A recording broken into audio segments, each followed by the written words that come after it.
अब sir right of stoppage in transit का क्या मतलब होता है? देखो, स्टॉपेज इन ट्रांजिट कि आप उसे स्टॉप कर सकते हैं माल को, गुड्स को, जब वो ट्रांजिट में है। तो ये राइट कब मिलता है? राइट ऑफ लियन तो कभी भी मिलता है जब फिजिकल पोजेशन सेलर के पास में पड़ा हुआ हो। जब फिजिकल पोजेशन सेलर के पास में पड़ा हुआ हो तब भी मिलता है, तभी मिलता है ये राइट। ठीक है, चाहे सेलर चाहे बायर जो है वो सॉल्वेंट है या इंसॉल्वेंट है, सर ये राइट हमेशा मिलेगा। चाहे बायर इंसॉल्वेंट हो गया हो तो भी मिल जाएगा, सॉल्वेंट हो गया हो, अभी तक सेलर अनपेड सेलर है और फिजिकल पोजीशन सेलर के पास में ही पड़ा हुआ है, तो भी मिल जाएगा। ठीक है, नेक्स्ट, लेकिन सर ये जो right of stoppage in transit है, ये केवल तभी मिलेगा जब बायर जो है वो इंसॉल्वेंट हो गया, और केवल इन दैट सिचुएशन मिलेगा। कौन सी सिचुएशन में मिलेगा? जब बायर जो है वो इंसॉल्वेंट हो गया हो तभी मिलेगा, only in this particular situation. अब सर क्या होता है ये राइट कि sir stoppage in transit, sir आप माल को बीच में रोक सकते हो जब माल ट्रांजिट में है, तब stoppage during transit, stoppage in transit. तो सर ट्रांजिट का मतलब क्या होता है? क्या ट्रांजिट का सही में मतलब ये होता है कि सेलर ने बायर के लिए माल भेज दिया, वो एक जगह से दूसरी जगह माल अभी जा रहा है, ट्रांजिट हो रहा है? नहीं, ट्रांजिट का मतलब ये नहीं होता है कि एक जगह से फिजिकली मूव कर रहा है दूसरी जगह पे माल, नहीं। ट्रांजिट का मतलब होता है कि जैसे ही सेलर ने for the purpose of delivery of for the purpose of delivery वो गुड्स जो है वो किसी बीच वाले जो ट्रांसपोर्टर या ऐसा है उसको दे दिया। ठीक है, for the purpose of delivery of goods to the buyer, seller ने वो गुड्स ट्रांसपोर्टर को दे दिया। ट्रांसपोर्टर उस ट्रांसपोर्टर के ऑफिस में ले जाके छोड़ दिया। बुकिंग कराते हैं ना अपन, जैसे कि आपने मुंबई से कोई माल पुणे भेजना है, तो ट्रांसपोर्टर के मुंबई ऑफिस में ले जाके आपने वो माल वहां पर मतलब उसकी बुकिंग करा दी और उसके ऑफिस में छोड़ दिया। सर ये यहीं से ट्रांजिट चालू हो जाता है, यहीं से ट्रांजिट चालू हो जाता है, यहीं से ट्रांजिट चालू हो जाता है कि मतलब now the goods are in transit, भले ही वो फिजिकली मूव नहीं कर रहे हैं, जैसे ही वो for the purpose of transfer, physical transfer of those goods from the seller to the buyer, उन पर्पस के लिए जैसे ही ट्रांसपोर्टर के ऑफिस में भी चले जाते हैं, बुक हो जाते हैं, वहां पर पड़े हुए हैं अभी तो भी वो ट्रांजिट स्टार्ट हो चुका है। ठीक है सर, ये माल यहाँ पर आ गया। अब सही में उनको ट्रक या रेलवे में ले जाया जाएगा, फिर उसको आगे सप्लाई किया जाएगा, सामने वाले ऑफिस, पुणे वाले ऑफिस में जाके वो यहाँ पर स्टॉप होंगे, उस वाले ऑफिस में उनको उतारा जाएगा, फिर वो आगे बाहर को डिलीवरी के लिए बोला जाएगा।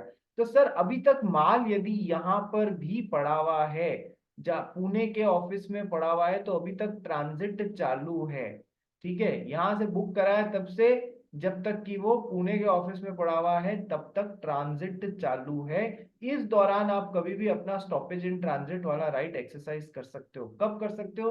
कि सर इस दौरान यदि बायर जो है वो इंसॉल्वेंट हो गया है, तो आप माल को स्टॉपेज इन ट्रांजिट करने का कैरियर को बोल सकते हो, कैरियर को बोल सकते हो कि भैया माल डिलीवर मत करना।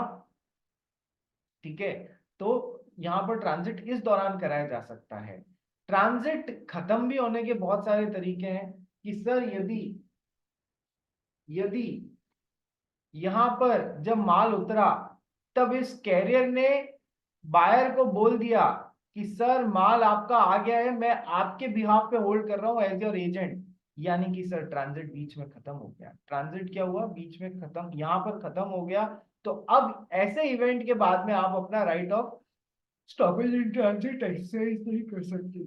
Right of stoppage in transit, transit खत्म हो गया तो आपको वो जो राइट है जो कि उस ट्रांजिट से संबंधित है, which is stoppage in transit, वो खत्म हो जाएगा। ठीक है, ट्रांजिट खत्म हो गया तो या फिर बीच में कई बार ऐसा होता है, मतलब माल किसी भी तरीके से बायर बायर के एजेंट या मतलब बायर के पोजेशन में आ गया हो, तो ये ट्रांजिट खत्म हुआ हुआ माना जाएगा। सर या तो बायर ने डिलीवरी ले ली तो ट्रांजिट खत्म, बायर बायर के एजेंट ने डिलीवरी ले ली, ट्रांजिट खत्म, खुद यहाँ पर कैरियर ने बायर को बोल दिया अब माल आ गया, मैं I am holding it on your behalf, तो ट्रांजिट खत्म एज योर एजेंट।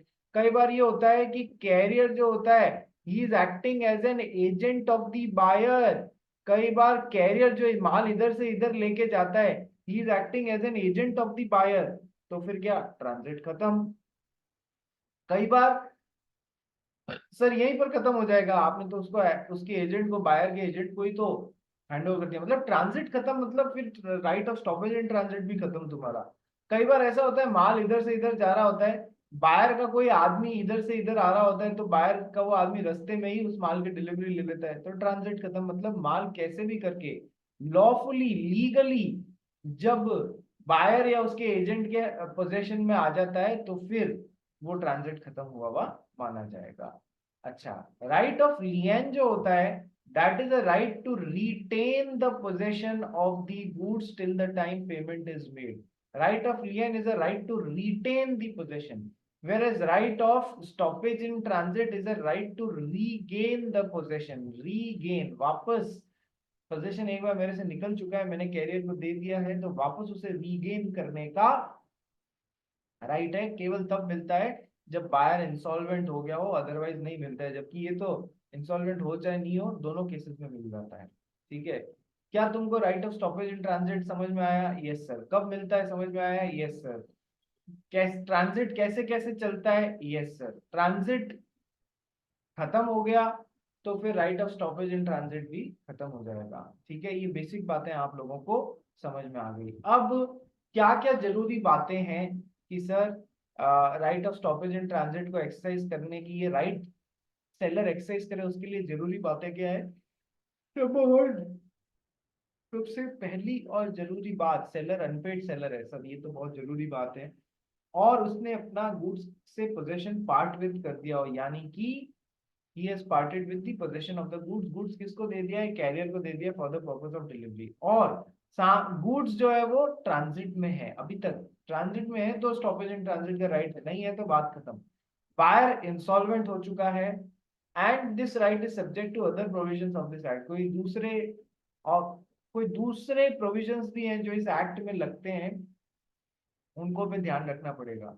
तो तुमको जब आंसर में, कई बार बच्चे ये आंसर लिखते हैं तो उसमें फिफ्थ पॉइंट को ऐसे लिख जाते हैं, the right is subject to provisions of this act, उस समय दिस एक्ट को लिख देना other provisions of sale of goods act 1930। ठीक है, दिस एक्ट नहीं, सेल ऑफ गुड्स एक्ट 1930 लिख देना।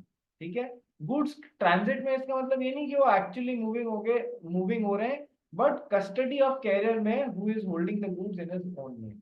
ट्रांजिट कब कब खत्म होता है कि सर या तो बायर ने या कोई दूसरे बेली ने ऑब्टेन कर ली डिलीवरी। कई बार बायर ने डिलीवरी ऑब्टेन कर लिया, या बायर के बिहाफ पे किसी और ने डिलीवरी ऑब्टेन कर ली है। ठीक है, कई बार क्या होता है, गुड्स एक जगह से, मैंने बताया ना, गुड्स एक जगह से दूसरी जगह जा रहे हैं, बीच में ही बायर मिल जाता है, कहता क्यों उधर ले जा रहे हो, फिर परेशान हो गए आप, हमें मुझे यही डिलीवरी दे दो, तो यही डिलीवरी दे दी गई, तो सर बीच रास्ते में ही ट्रांजिट खत्म। सो वेयर द बायर और agent obtain delivery of goods before they arrive at the appointed destination. Third, कि sir where the carrier or other bailee wrongfully refuses to deliver the goods to the buyer or his agent। Sir कई बार क्या होता है कि कई बार career या दूसरा बेली जो है, कैरियर जो है, समझना, कैरियर या फिर मिस्टर एक्स ने मिस्टर वाई के लिए माल ले जाने का काम मिस्टर जेड को दिया था, तो या तो ये कैरियर या ये दूसरा बेली जो है, ये माल गलत तरीके से देने से मना कर देता है मिस्टर वाई को, तो ट्रांजिट वहीं खत्म हो जाता है। कैसे, आइए समझिए। सर एक बार सेलर ने बायर के लिए रेलवे से माल बुक कराया कि मुंबई से पुणे लेके चले जाइए, रेलवे से माल बुक कराया और पर्ची इसको भेज दी कि भैया ये माल छुड़ा लेना। ठीक है, अब क्या है, जैसे ही बायर ये पर्ची रेलवे के पास में लेके गया, रेलवे ने कहा हाँ माल आया साहब, निकालो जेब से 500 रुपए अलग से, कि किस बात के, कि बस हम लोग ये पैसे ले बिना आपका माल नहीं छोड़ेंगे। तो सर रेलवे ने यदि गलत तरीके से, कैरियर ने यदि गलत तरीके से माल को डिलीवर करने से रोक दिया है, where the carrier or other really wrongfully refuses to deliver the goods to the buyer or his agent, तो सर ट्रांजिट वहीं खत्म हो जाएगा। भले ही माल अभी भी रेलवे वालों के पास में ही पड़ा हुआ है, तो भी ट्रांजिट वही खत्म हो जाएगा। अब यदि बायर इंसॉल्वेंट हो भी जाता है तो भी सेलर के पास में right of stoppage in transit नहीं है, क्योंकि ट्रांजिट वही खत्म, क्योंकि उसको गलत तरीके से माल देने से मना किया गया है। ठीक है, when the part delivery implies the delivery of the whole. कई बार क्या होता है, मैंने कहा ना 200 यूनिट ले जाना है सर, 200 के 200 हमने हैंड ओवर कर दिया, वो एक एक बार में 100 ही ले जा पा रहा है, टेम्पो में जगह ही इतनी है। तो सर इसका ये मतलब थोड़ी है कि ये अभी 100 भी है ना ट्रांजिट में, सर तुमने उसको डिलीवरी हैंड ओवर कर दी है ना। तो when the part delivery implies the delivery of the whole, ये पहला ले गया और दूसरे के बीच में यदि बायर इंसॉल्वेंट हो गया तो भी सर आप ये नहीं बोल सकते कि माल अभी तक ट्रांजिट में है, माल तो आपने part delivery in completion of the whole पकड़ा ही है। Next, where the carrier acknowledges that the buyer to the buyer that he is holding the goods for buyer as his agent। मतलब कैरियर बायर को बोल देता है ना, मैंने एक सिचुएशन बताई थी कि सर मैं तो माल आपके बिहाफ पे होल्ड कर रहा हूँ एज योर एजेंट, ठीक है तो ये हो गई। तो फिर ट्रांजिट वही खत्म, भले ही गुड्स अभी तक कैरियर के पास में ही पड़े। Unless the seller has reserve the right of disposal of the goods, जब तक अनलेस सेलर ने बायर को जो माल भेजा था कैरियर के थ्रू, उसका राइट ऑफ डिस्पोजल अपने पास में ही रख लिया था, वो पावती जो है अपने पास में अपने एजेंट के पास में रख ली थी कि माल तब तक छुड़ा नहीं पाएगा जब तक कि ये पावती नहीं हो। तो फिर ऐसा है तो फिर ट्रांजिट खत्म नहीं होगा। भले ही सेलर ने, भले ही कैरियर ने बायर को बोल दिया माल आगे है, तो भी ट्रांजिट खत्म नहीं होगा, तो भी ट्रांजिट खत्म नहीं होगा जब seller has reserved his right of disposal of the goods, और when the goods are delivered to carrier और hirer, when the goods are delivered to carrier hired by the buyer. ये बहुत अच्छा पॉइंट है कि सर बायर ने जिस career को अपॉइंट किया था, हायर किया था कि मैं एक अपनी गाड़ी भेज रहा हूं सर, उसमें माल चढ़ा दीजिएगा, तो वो किसके बिहाफ पे काम कर रही है यार, वो तो बायर के बिहाफ पे ही काम कर रही है ना, इसकी एजेंट के तौर पे। तो तब तो फिर तो यार आपका ट्रांजिट वही खत्म हुआ हुआ मान लिया जाएगा, क्योंकि बायर के उसमें कब्जे में माल पहले ही आ चुका है। ठीक है, तो उसके एजेंट के पास में आ चुके हैं, मतलब उसी के पास में आ चुका है, तो सर ट्रांजिट खत्म। इन सब ये सब इंपॉर्टेंट बातें हैं, क्वेश्चन बनते हैं इनमें से। ठीक है, right of stoppage in transit में से बनता है। फिर next question, what is the difference between right of lien and right of stoppage in transit. कि सर एक तो लियन वाला तो है right to retain the possession, where is right to regain the possession of goods. Second, buyer का status क्या होता है, this right can be exercise, lien का राइट बायर तब एक्सरसाइज कर सकता है जब buyer, when buyer fails to pay the price. ठीक है, बायर में भी सॉल्वेंट और इंसॉल्वेंट, इससे कोई फर्क नहीं पड़ता है, दोनों सिचुएशंस में राइट ऑफ लियन एक्सरसाइज किया जा सकता है यदि गुड्स का फिजिकल पोजीशन खुद के पास में ही पड़ा है तो। जबकि ये तो स्टॉपेज इन ट्रांजिट तो तभी एक्सरसाइज किया जा सकता है जब बायर इंसॉल्वेंट हो गया हो, केवल तभी के लिए ये राइट है। Possession of the goods, good should be in the actual physical possession of the seller, तभी तो राइट ऑफ लियन एक्सरसाइज कर पाएगा।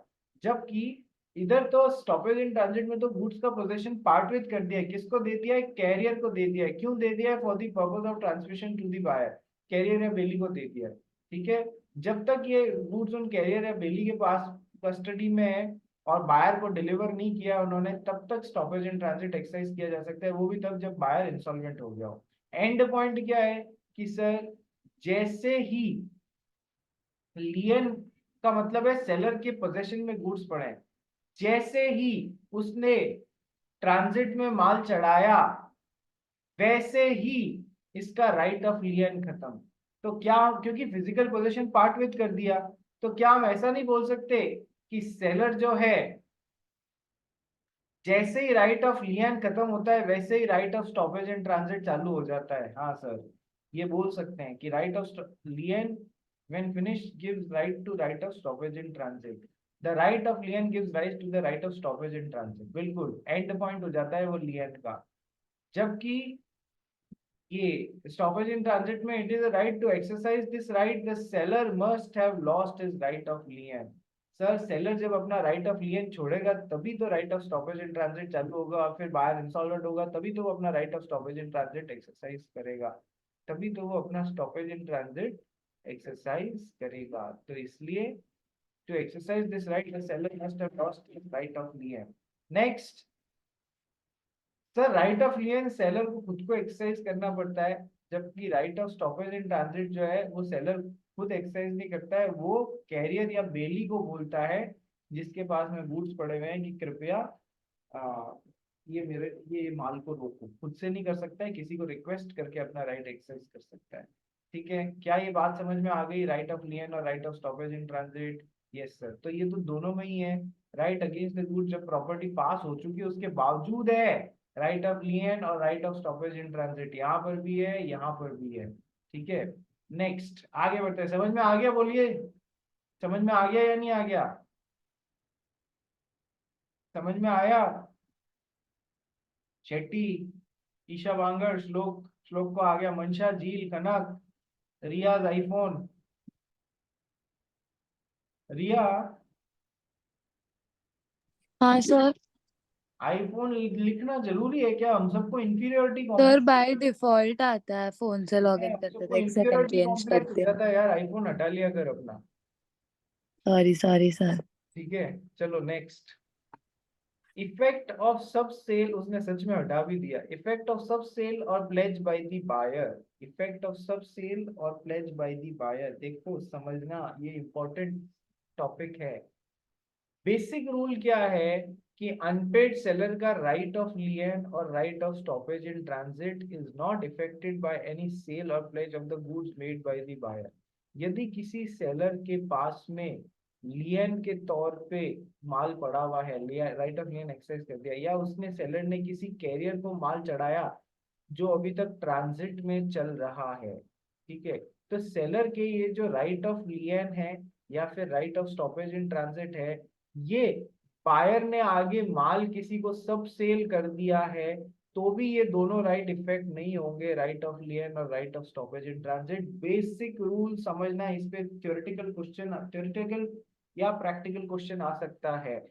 Seller's right of lien and right of stoppage in transit are not affected by a sub sale by the buyer।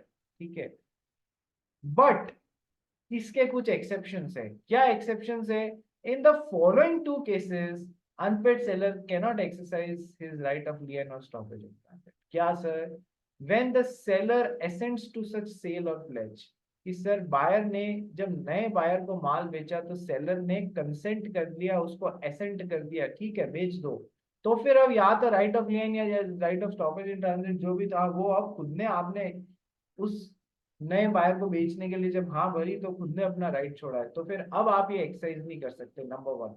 Number two, कि sir when the seller has transferred a document of title, देखो अपन ने क्या पढ़ा हुआ है, अपन ने पहले पढ़ा हुआ है कि सर मिस्टर एक्स ने अपन ने क्या पढ़ा हुआ है कि सर मिस्टर एक्स ने मिस्टर वाई को कोई माल दिया, या तो गुड्स दे दिया या फिर document of title to goods दे दिया, जिनमें से जो भी दिया उसको दिखा के मिस्टर वाई ने मिस्टर जेड को वो माल बेच दिया। मिस्टर जेड ने उन गुड्स को गुड फेथ में खरीदा है, तो फिर ये नेमो डेट क्यूड नॉन हैबिएट का एक्सेप्शन है, नेमो डेट क्यूड नॉन हैबिएट का एक्सेप्शन है।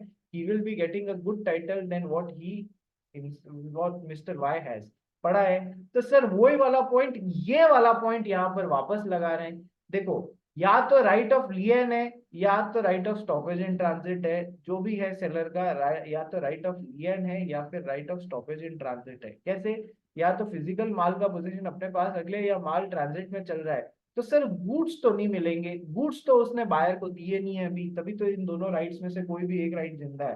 ठीक है, तो सर लेकिन उसने क्या बेवकूफी करी, सेलर ने बायर को क्या दे दिए, document of title to goods दे दिए कि ये कागज हैं। उन document of title to goods को दिखा के बायर ने वो माल एक नए बायर को सब सेल कर दिया, जिसने आगे गुड फेथ में खरीद लिया, तो फिर क्या होगा सर? ये रूल जो ऊपर अपन ने पढ़ा था ये वापस लग जाएगा ना। तो सर इस सेकेंड सिचुएशन में सेलर का जो राइट ऑफ लियन है या फिर जो right of stoppage in transit है वो डिफीट हो जाएगा। यही वाली सिचुएशन को बता रहा हूं मैं आपको, ठीक है, बस इसमें ये वाली गुड्स तो अभी तक या तो ट्रांजिट में या फिर लियन में, तो ये वाला बात तो हो नहीं सकता, ये वाला हो हुआ है। तो सर ऐसी सिचुएशन में कि when the seller has transferred a document of title to buyer who has further transferred it by way of sale or pledge for value, to a person who has purchased it in, who has taken it in good faith and for a consideration, बदले में वापस कुछ दिया है यहाँ पर for consideration, तो फिर अनपेड सेलर के जो ऊपर के दो राइट्स हैं तो वो डिफीट हो जाएंगे यदि सेल का केस है। मतलब बायर ने या तो नए बायर को या तो सेल कर दिया है या फिर प्लेज कर दिया है।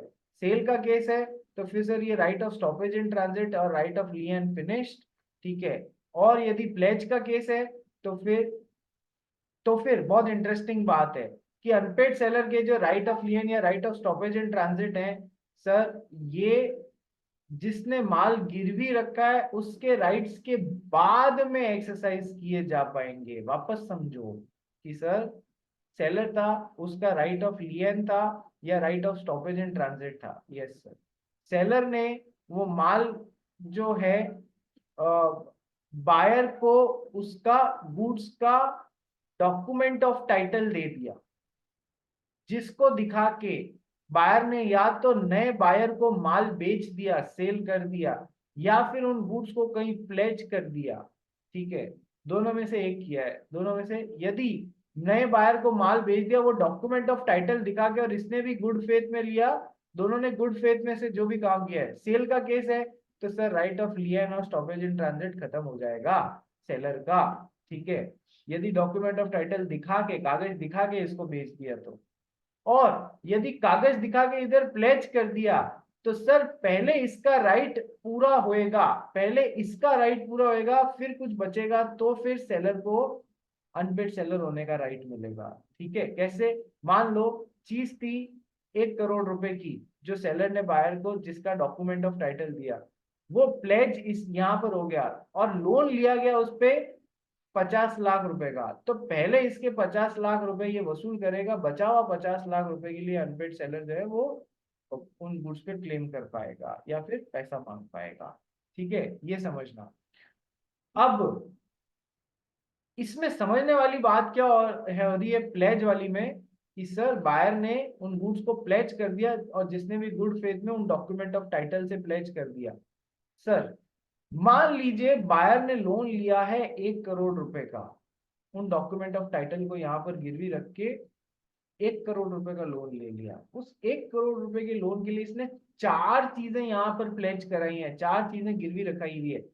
1, 2 और 3 तो इसकी खुद की थी, और चौथा जो ये डॉक्यूमेंट है जो सेलर से बायर को मिला है, चौथा वो डॉक्यूमेंट भी यहाँ पर गिरवी रखा दिया। तो ऐसे केस में सेलर जो है इस प्लेजी को रिक्वेस्ट कर सकता है कि सर देखो सिचुएशन ऐसी ऐसी हुई है, इसने बेवकूफी करी है, धोखा दिया है, आपको भी मेरे को भी दिया है। पहले आप एक काम कीजिए कि सर आपका जो 1 करोड़ रुपया है वो पहले इन 3 प्रॉपर्टीज को बेच के वसूल करने की कोशिश कीजिए। यदि वो इन 3 प्रॉपर्टीज को बेच के वसूलने में आप कामयाब हो जाते हैं तो वेल एंड गुड, फिर तो आपको चौथे की जरूरत भी नहीं पड़ेगी, छोड़ दीजिएगा उस पे से लिया, उस पे से प्लेज से रिमूव कर दीजिएगा।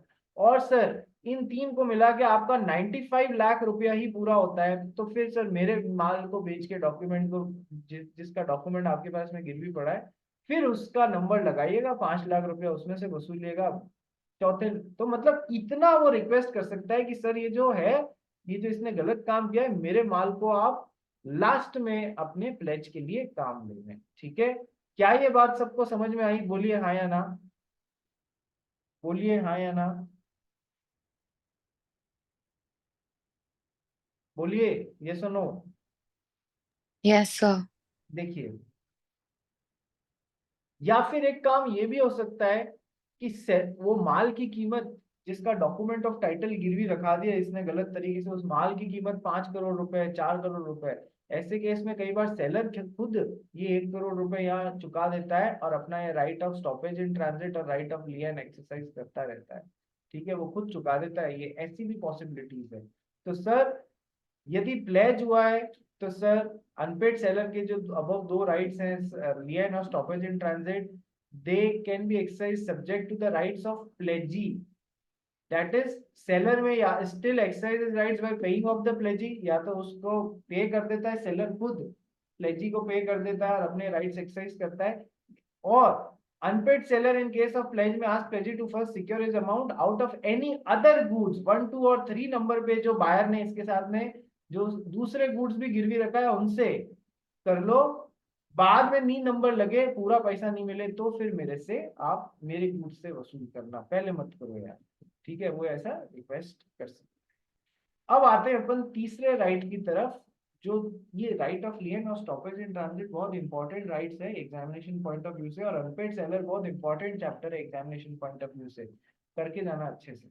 नेक्स्ट कि सर अब नंबर 1 राइट ऑफ लिएन कर लिया, right of stoppage in transit कर लिया, राइट ऑफ रीसेल करना है बुक में, राइट ऑफ रीसेल करना।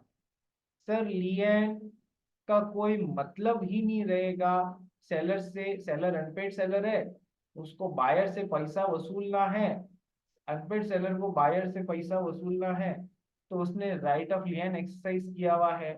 सर इस राइट ऑफ लिएन का कोई मतलब ही नहीं रहेगा यदि बायर पैसा नहीं चुका रहा है तो फिर इसको सही में एक तीसरा राइट और मिला है कि राइट ऑफ रीसेल।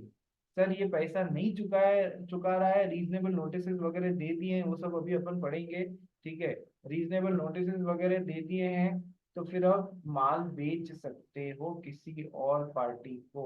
अपन ने ये भी तो पढ़ा है, nemo dat quod non habet, a person can not pass a better title to another person than what he himself has. उसका एक एक्सेप्शन ये भी है, अनपेड सेलर का राइट ऑफ रीसेल।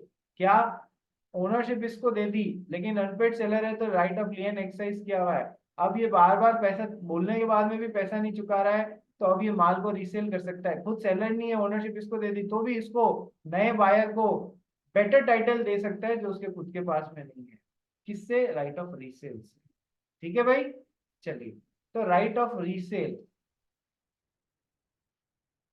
तो where the buyer fails to pay or offer the price to seller within the reasonable time, lien या stoppage in transit है और अभी तक पैसा आया नहीं है, unpaid seller can exercise his right to resell the goods. Sir पैसा रीजनेबल टाइम के अंदर अंदर नहीं दे रहे हो तो फिर अपना राइट ऑफ रीसेल एक्सरसाइज कर लेगा। Just a second.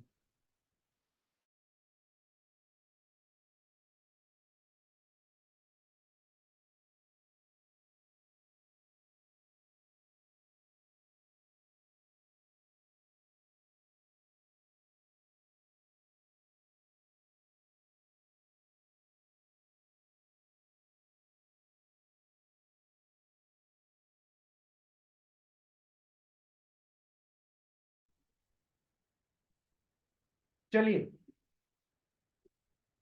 आगे करते हैं कि सर अब देखो इस बार इसमें से क्वेश्चन आ सकता है, राइट ऑफ रीसेल बहुत टाइम से नेग्लेक्टेड क्वेश्चन पड़ा हुआ है। वीडियो चालू करो सब जने,